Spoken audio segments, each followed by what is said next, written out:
the battle to them.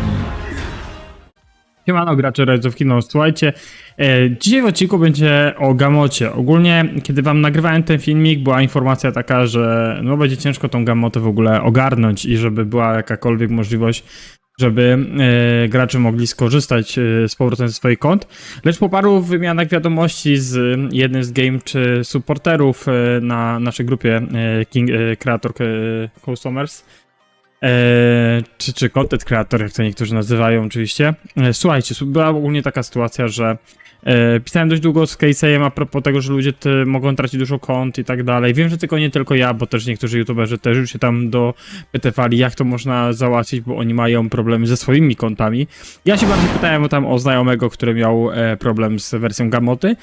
No i po filmiku, który już nagrałem dla was, po prostu wyszła informacja, żebym sprawdził konto kolegi. Ja mówię, dobra, zaraz mu napiszę. Dostałem informację, że nie może się zalogować, lecz po 15 minutach było, słuchaj, zalogowałem się, działa, nie?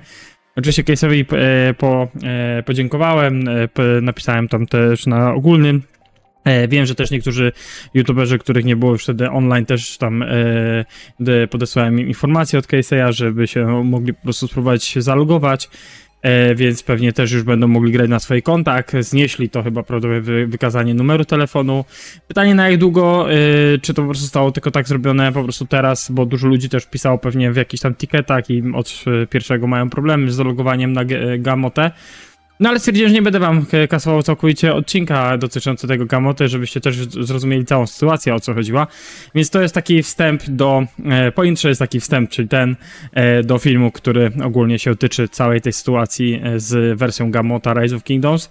No i też niektórzy się w sumie dowiedzą, co to jest ta Gamota, bo nieraz ludzie się o to pytają, a to jest dość w sumie stary temat, jeżeli chodzi o Gamotę. Nowi gracze mogą tego nie wiedzieć, starzy mogą nie pamiętać, więc mi się zdaje, że i tak ten odcinek będzie fajny i parę sytuacji wam też tutaj po prostu, no jakby tak powiedzieć, rozjaśni. Dziękuję wielkie za wsparcie, zapraszam, do zobaczenia, oglądajcie. Siemano widzowie, słuchajcie, od w sumie 1 kwietnia nastała pewna zmiana związana z wersją Gamoty, czyli jeżeli ktoś nie wie, co to jest Gamota, to szybko wyjaśnię i pokażę też tutaj od razu na stronce. Gamota to jest wersja, jakby tak powiedzieć, wersja dla Azjatów, którzy grają w Rise of Kingdoms, czyli jakby taka aplikacja Rise of Kingdoms dla Azji. Głównie chyba Wietnamczycy, chyba Chińczycy z tego korzystają. Nie wiem, czy dla Japończyków też czasem nie ma takiej wersji oddzielnej, chociaż mi się zdaje, że nie, chyba Japończycy grają na europejskich. Ale ogólnie, czy chyba Koreańczycy chyba też. Chociaż Korea kiedyś tam gdzieś czytałem, że lub też chyba u nas na Discordzie pisali chłopaki, że zmiana z koreańskiej wersji na europejską to jest gdzieś chyba $300 taki zakup. Ogólnie chodzi o to, że Gamota od 1 kwietnia się zmieniła. Tak jak widzicie, tutaj jest wersja ta Gamoty nawet do pobrania u nas na sklepie Google Play, bo mamy do tego dostęp. I zmieniła się na takiej zasadzie, że gracze, którzy jakby tak powiedzieć grali na tej wersji, będąc w Ameryce, w Europie, gdziekolwiek, gdzie indziej, no dostali pewien komunikat, który chyba, no tak, większość dostała 1 kwietnia, który nie tyczy zwykłych też graczy, ale też się tyczy paru youtuberów, którzy już też zgłaszali na content creatorach, co mają z tym zrobić. No i wieści nie przyszły, jakby tak powiedzieć, za ciekawe, bo jak rozmawiałem tam z jednym z youtuberów, z Gladiator chyba YouTube, on gdzieś tam grał na jakichś młodych królestwach, z tego co pamiętam, wyszła sytuacja taka, że no nie będzie mógł tego zrobić. Właśnie nie wiem, czy on nie grał na 3547, nie grał wtedy tam w tym królestwie u Jarla, jest taka możliwość. I on potem gdzieś chyba tam skakał. No ale nieważne, ogólnie wiem, że nie tylko on, chyba, że The Alpha też ma chyba z tym problem, z tego co czytałem, tak? Zaraz zobaczymy jeszcze, bo tu mamy wersję tej Gamoty, którą wam zaraz pokażę. Jakie komunikaty wychodzą, ale co sprawdzę, tak, The Alpha ma z tym samym problem, to też jest chyba, nie, to jest moderator akurat grupy. Nie, on chyba YouTube'a nie prowadzi, no ale widzę, że druga osoba ma też z tym problem. No i pisaliśmy do jednego z, jakby tak powiedzieć, game supportów Rise of Kingdoms, czyli Casey'ego. No i dostaliśmy odpowiedź taką, że niestety no będziemy musieli się tutaj, że jakby tak powiedzieć, troszeczkę no pobujać z niektórymi rzeczami, bo ja akurat takiej sytuacji nie mam, ale jeżeli chodzi o graczy, którzy mają taką sytuację na wersji Gamocie, no, że będą musieli po prostu wykonać tą czynność, którą gra od nich wymaga, czyli dokładnie chodzi o tą wersję. Tak jak widzicie, to sobie poszerzymy. Jest coś takiego, że no wiadomo, prosi nas tutaj imię i nazwisko, datę urodzenia, potem jak przejdziemy mamy wiadomo przejście dalej, no i że tutaj z jakimś tam, nie wiem czy to jest jakieś wytyczne, zaraz tam mam chyba przetłumaczenie, więc wam to dalej pokażę. I tu się pojawia numer telefonu. Numer telefonu musi być wietnamski, czyli musi być z kierunkowym wpisany wietnamski numer. No i musimy mieć jakby tak dostęp do tego numeru wietnamskiego. Lecz jeżeli na przykład nie mieszkamy w Wietnamie, mieszkamy gdzieś tam za granicą, a korzystamy z wersji Gamoty i mamy tam konto, no to na tą chwilę oficjalnie wychodzimy troszeczkę, no jak Zabłocki na mydle, tak chyba to się mówiło. No jest lipa i gracze z Gamoty mają duży problem, którzy używają kont po prostu tam. Dlatego jakiś czas temu też mnie dziwiło, bo dużo osób pisało właśnie na jednym z Discordów, gdzie też się tam działa z kontami, nie będę mówił offen, bo to nie ma sensu, ale że działa się ogólnie z różnymi rzeczami związanymi z Rise of Kingdoms, możecie sobie tylko oczywiście wziąć i dopowiedzieć dalej, że nagle niektóre te rzeczy stały się dużo tańsze w ostatnim tam czasie. No i to też było dziwne, ale no wiadomo, rynek działa różnie, prawda? No ale przejdźmy dalej. I tu mamy, jakby tak powiedzieć, informację, którą sobie tutaj przetłumaczał mój znajomy, bo mój znajomy akurat ma konto na Gamocie. No i oczywiście używanie prawdziwego imienia, czyli musimy tam wpisać imię, nazwisko, co wam pokazywałem. No i tu zgodnie z dekretem 147/2024 NDCP zaktualizuje swoje dane osobowe, aby zagrać w grę. Czyli był jakiś, nie wiem, czy to jest dekret jakby ogólny tam w danym kraju, znaczy ogólnie jakieś tam Lilith podejścia, ogólnie wyszedł jakiś dekret, który muszą się do tego ustosunkować, czy też jakby do tego podporządkować.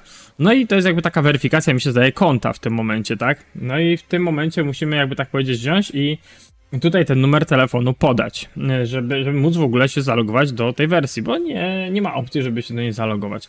Rozmawiałem z tym właśnie youtuberem Casey'em, rozmawiałem tam z Alfą. Przypuszczam, że tych graczy jest dużo więcej, bo już się tam widziałem na jakichś grupach i na Discordach jakieś grupy tworzyły, które naprawdę miały już jakieś problemy. I jest coraz więcej, jakby tak powiedzieć, takich problemów związanych z tym. No i pytanie, jak to rozwiązać, jak załatwić ten temat, nie? Troszeczkę szukałem, grzebałem w necie, bo nawet na Reddicie się pojawiły niektóre tematy, nawet stare jakieś tematy były 2 lata wstecz, też jakiś taki problem mieli gracze. Pogrzebałem troszeczkę na tych Redditach, no i ogólnie też wyczytałem, że niektórzy na przykład jak wyjeżdżają za granicę, no to wykupują na przykład kartę wietnamską wcześniej, na przykład jak z Ameryki podróżują do Wietnamu, wykupują wcześniej kartę azjatycką, czy tam w Wietnamie i jakby tak ją sobie aktualizują. Nie wiem jak to przebiega, bo nie znalazłem konkretnych informacji, wiem, że ona po prostu, można ją kupić tam między 5-7 dolarów.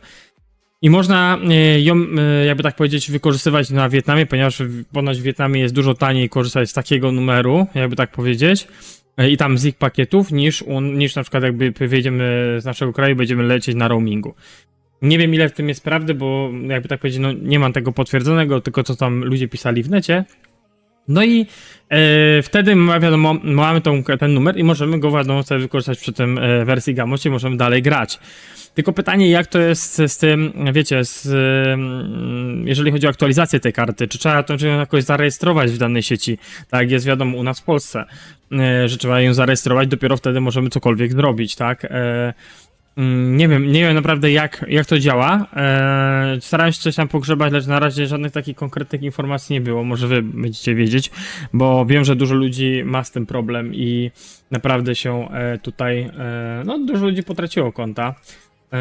A to też jest, wiecie, też wiadomo, nie trzeba od razu ich tam skreślać i mówić, no, że ktoś tam wiadomo, że ma tam konto na tym, gdzieś tam dostał, czy i tak inne rzeczy dotyczące Gamoty.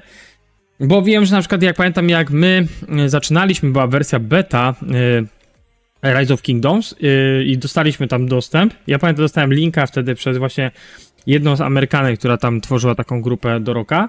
I ona podesłała nam wtedy na całą tą grupę indonezyjską, dobrze powiedziałem, chyba tak, podesłała właśnie linka, że możemy sobie tam jakby tak powiedzieć konta przez tego linka założyć, tylko że to jest jakby tak wersja tej Gamoty na tej becie. No i my na tej becie grali, no i z biegiem lat później było to samo na Call of Dragons. Też graliśmy w wersji, tylko tam była możliwość zmiany z języka wietnamskiego na angielski w opcjach, nie? Ale też na początku mieliśmy tą wersję, jakby tak powiedzieć, takiej gamoty na Call of Dragons. No i wiadomo, że niektórzy tam grali już później na tym koncie, grali dalej, nie? Nie zmieniali na europejską wersję. My chyba, jak potem wyszła taka opcja, to zmienialiśmy. Dało się chyba wtedy jakoś to zmienić, lub też tam po prostu te konta nie były jakoś bardzo rozwinięte, bo to był jakiś, wiecie, krótki okres po becie, żeby potem można wejść na ten europejski. My zmieniliśmy po prostu na inne maile. No i wtedy chyba to był dobry pomysł, bo nie wiem, czy wszyscy wiedzą, ale na Gamocie nie da się grać na Rise of Kingdoms, jakby tak powiedzieć, aplikacji oficjalnej. Nawet kiedyś tutaj sprawdzałem tam znajomemu na tym, że niby to jest z tej strony, tak? No ale to jest przekierowanie i wtedy tu się może logować na te europejskie, tak? Te globalne, jakby tak powiedzieć, konta. Ale tu na przykład na wietnamską wersję, czyli tej wersji Gamoty, no nie zainstalujesz tego, nie? Jedynymi opcjami to jest albo tam chyba BlueStack, Sandboxy nie, bo Sandboxy to jest powielanie, chyba BlueStack, albo to się jeszcze nazywało jakoś Google Play, tak? Jakoś tak, bo weszła jakiś czas tam aplikacja Google Play, gdzie można też gry na nich grać, taka jakby tak powiedzieć, coś podobnego do BlueStacka, nie? I zacząłem zastanawiać w ogóle, jaki to ma sens, bo wypuszczają aplikacje. No wiadomo, że ktoś jak gra za granicą na wersji Gamocie, to nie popykane tylko na telefon lub ten BlueStack, gdzie ten BlueStack nie chodzi tak po nie jak ta aplikacja. No i jak ci ludzie muszą grać, bo ja na przykład mi by się ciężko grało, nie lubiałbym grać, po prostu nie lubię jak mi się gra tam lekko gdzieś tam przycina albo po prostu nie wyrabia graficznie, bo emulator jest słaby, a na telefonie wiecie, niby te uaktualnienia teraz są, jest łatwiej, ale kiedyś to było naprawdę ciężko grać na tym telefonie, chociaż wiecie, dopóki nie weszła ta wersja PC-towa, no to no faktem się na tym telefonie gdzieś tam pykało, tablecie.